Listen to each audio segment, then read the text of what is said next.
Hello dear students,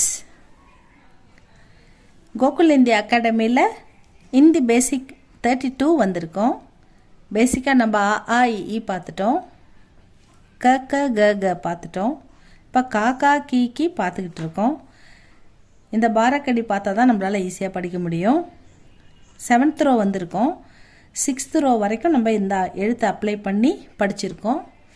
க க க கங்க, ச ச ஜ ஜங்க, ட ட ட டன, த த த தன, ப ஃப ப ப ம, ய ர ல வ, ஷ ஷ ச ஹ. இதான் 7th row. ஷ ஷ ச ஹ. இதில் ஷ ஷ இது ரெண்டுத்துக்கு நம்ம போட்டாச்சு. இப்போ ச இதுக்கு நம்ம போடணும்.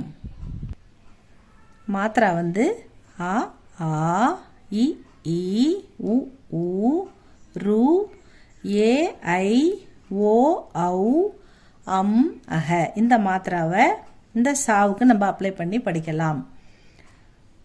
ச சன்றது இந்த மாத்திரா, அதனால் எந்த சவுண்டும் வராது, எந்த மாத்திராவும் வராது. ச த க ப ம அப்படி படிக்கணும். நம்ம இதை வந்து சா அப்படின்னு படித்தோம்னாக்கா படிக்கும்போது வந்து இந்த சாவுக்கும் நம்ம சொல்கிற சாவுக்கும் டிஃப்ரென்ஸ் தெரியாமல் போயிடும். அதனால் இதை வந்து ச த ப ம அப்படி தான் படிக்கணும். சா கா அப்படி படிக்கக்கூடாது. ச ச ப்ளஸ் ஆ சா, ச ப்ளஸ் இ சி, ச ப்ளஸ் இ சி,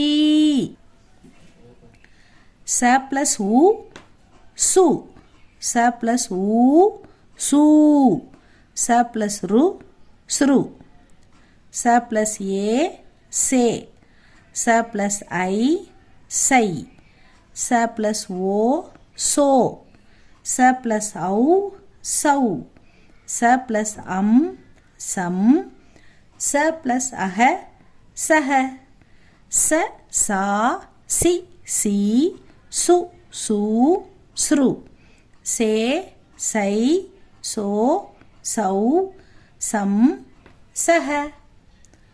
இந்த ஒவ்வொரு எழுத்துமே முக்கியம்தான் ஸ்டூடெண்ட்ஸ். இது எல்லாமே நம்ம எழுத்துக்கூட்டி நடுவில் கேட்டால் சொல்ல தெரியணும். எழுத்துக்கூட்டி படிக்கணும்னா இது கண்டிப்பாக தேவை. இது என்னன்னு கேட்டால் சை, இது ஸ்ரு, இது சஹ, இது சு, இது சி, இது சே, இது சௌ. அந்த மாதிரி கீழே இந்த இங்கிலீஷோடைய சப்போர்ட் இல்லாமல் நம்மளாம் சொந்தமாக படிக்க தெரியணும். இப்போ படிச்சுட்டு அதுக்கப்புறம் நீங்கள் டெய்லி எழுத்து கூட்டி பாருங்கள், ஞாபகப்படுத்தி பாருங்கள். அப்போ தான் உங்களால் படிக்க முடியும். ஒரு வார்த்தையை பார்த்தோன்னே அது என்ன எழுத்துன்னு தெரியணும், அதில் என்ன மாத்திரை அப்ளை பண்ணியிருக்கு அப்படின்றது கண்டிப்பாக நமக்கு தெரியணும். அப்போ தான் நம்மளால் அழகாக ஃப்ளூயண்ட்டாக படிக்க முடியும். ஃப்ளூயண்ட்டாக படிக்கணும்னு தான் நம்ம எய்ம். இப்போ படிச்சுட்டு அதுக்கப்புறம் மீனிங் பார்க்கலாம், அதுக்கப்புறம் ஸ்போக்கன் பார்க்கலாம்.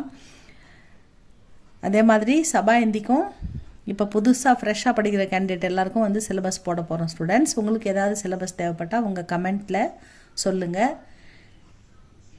போட்டு விடலாம். போடுறது இப்போ பிரவீன் உத்தராத்துக்கு வந்து இம்பார்ட்டண்ட்லாம் போட்டுக்கிட்டு இருக்கேன். அதையும் கொஞ்சம் பார்த்து என்ஜாய் பண்ணுங்கள், படிங்க. கண்டிப்பாக இம்பார்ட்டண்ட் மட்டும்தான் போடுவேன், மற்றது எல்லாமே படிக்க டைம் இருக்கணும்ல. அதனால் இந்த வீடியோ உங்களுக்கு பிடிச்சிருந்தா சப்ஸ்கிரைப் பண்ணுங்கள், லைக் பண்ணுங்கள் ஸ்டூடெண்ட்ஸ். தேங்க்யூ ஃபார் வாட்சிங்.